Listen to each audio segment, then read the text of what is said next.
残酷な天使のように少年よし Alright, Hollywood, I have your next $1 billion idea. It is Of Mice and Men, but set in the hood with female leads. Our story begins with our main characters Georgia, played by Zendaya, and Lizzo getting kicked out of her old hood. One day, Lizzo is chilling in her hood when she notices a Crip with a lot of drip, played by Steve Buscemi.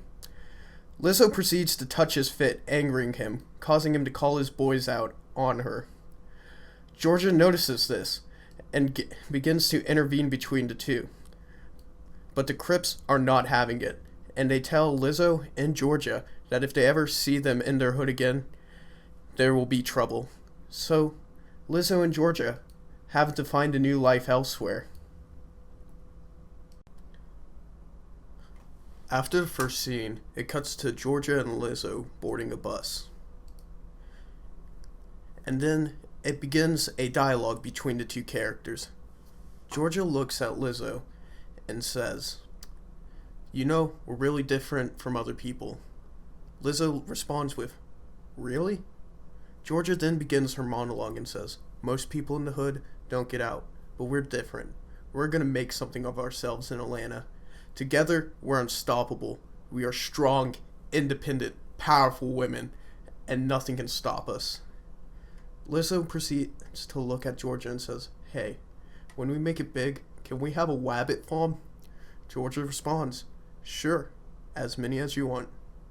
Lizzo then says, "And kittens too?" Georgia says, "Yep, and kittens too. We can have any animal you want." After a few moments of silence, she then states that if you get into any form of trouble here, I want you to run and hide at the nearest pond in some brush.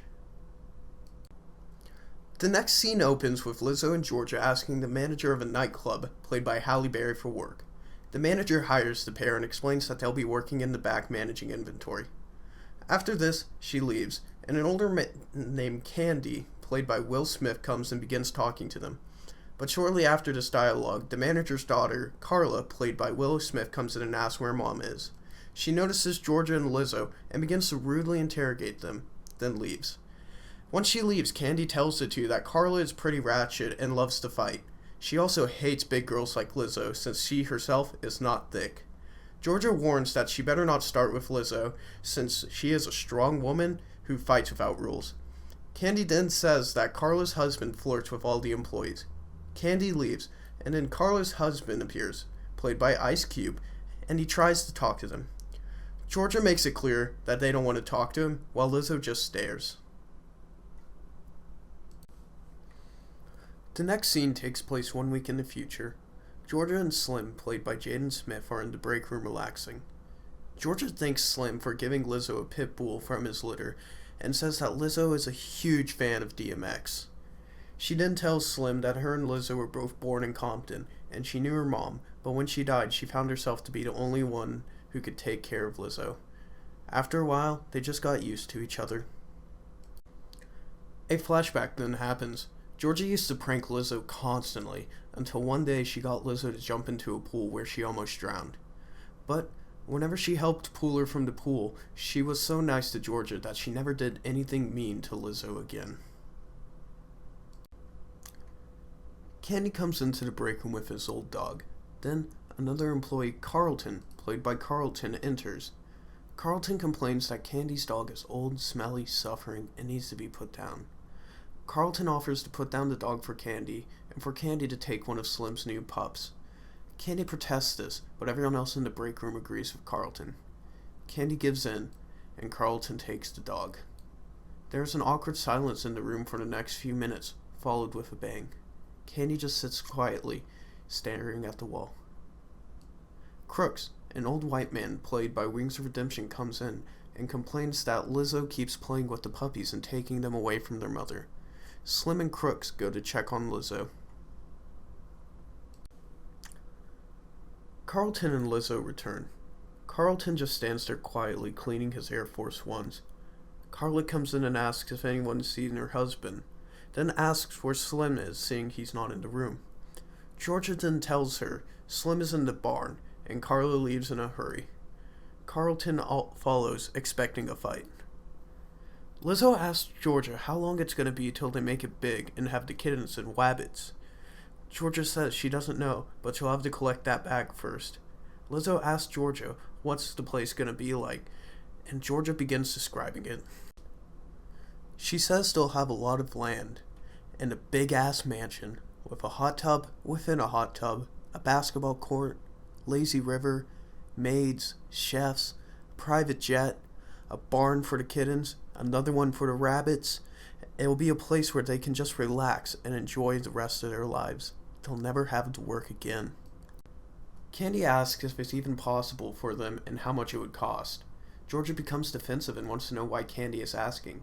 Candy says he's old and about to retire with some money saved up, and he wants to get in on a mansion if he can live with Georgia and Lizzo. With Candy's money, they could get a down payment, so they plan to chase this bag for another month, then proceed to a bigger bag. Slim, Carla, and Carlton return. Carla keeps on apologizing to Slim for suspecting Slim to be doing gay shit with her man. Carla sees Lizzo smiling and begins to get angry because no thick bitch laughs at her. Lizzo backs away from Carla, but Carla begins to start hitting Lizzo and busts Lizzo's nose. Lizzo catches one of Carla's fists, and Carla begins to fall to the ground in pain. Lizzo releases her hand and sees that it's completely broken. Lizzo keeps saying she didn't want to do it, and Georgia asks Slim if they're getting fired. But Slim tells Carla to say she slammed her hand in the door, or he'll tell everyone what happened and she'll be a joke. The next night, while everyone is out clubbing, Lizzo wanders over to Crook's house. No one ever goes to Crook's house because of his history on Twitch.tv.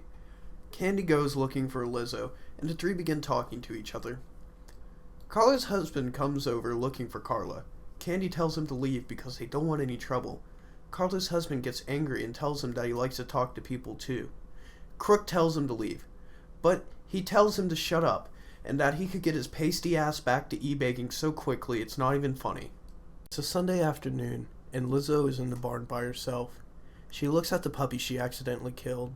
She talks to it, asking why it had to die. Carla's husband finds Lizzo there, hiding something. When he notices the puppy, Lizzo explains that she was only playing with it, but when it went to bite her, she smacked it and the puppy died. He tries to console Lizzo, but she still doesn't want to talk because Georgia will get mad at her and won't let her have the wabbits. She likes the wabbits because they're soft. Carla's husband says he understands. Sometimes he'll just sit and touch his polo because it's so soft. He invites Lizzo to touch his polo. Lizzo begins to touch the polo, admiring the drip. But she does it too hard, and he gets mad at her. He becomes angry and jerks away, but Lizzo panics and grabs hold of the drip. She begins to smother him, keeping him from yelling while he struggles violently. She slams him, collapsing his lungs, killing him. She then remembers what Georgia told her, that if anything goes wrong, she should hide by a pond in some brush. Candy is the first to find Carla's husband. He calls Georgia, and they both knew Lizzo did it. They also knew that Carla is going to want Lizzo beaten. Candy wonders if they'll ever get that mansion, but Georgia knew it would never happen. Everyone comes into the barn, and they all know who killed Carla's husband. Carla wants to find Lizzo and kill her. Carlton says his gun is missing, and they think Lizzo took it. Georgia knows there's nothing she can do. She has to go with them so they don't think that she had a hand in the murder. Lizzo sits by the pond where Georgia told her to hide. She tells herself that Georgia is going to yell at her. Then she hallucinates. First she sees her mom, played by Big Mama from Big Mama's house. She tells her that if it weren't for Lizzo, Georgia could do anything she wants, like get some drip or a mansion. Then Lizzo sees a giant rabbit who tells her that Georgia will never let her tend to the rabbits, and Georgia is going to beat her with a stick. Then she repeats that Georgia is going to leave her. Georgia arrives at the pond. Lizzo asks Georgia to tell her why they aren't like other people. Georgia tells her that most people don't have families or anyone who cares about them, but they have each other. Lizzo wants to hear about the mansion they'll have. While Georgia talks, she asks Lizzo to look away. Georgia pulls out Carlton's pistol. While Lizzo looks off and imagines the farm, Georgia shoots Lizzo in the back of the head and kills her. Everyone else shows up and sees that Georgia shot Lizzo. Slim tells Georgia that she had to do it. He helps her up and takes her to get a drink. Carlton and Carlo wonder why Georgia and Slim are so upset.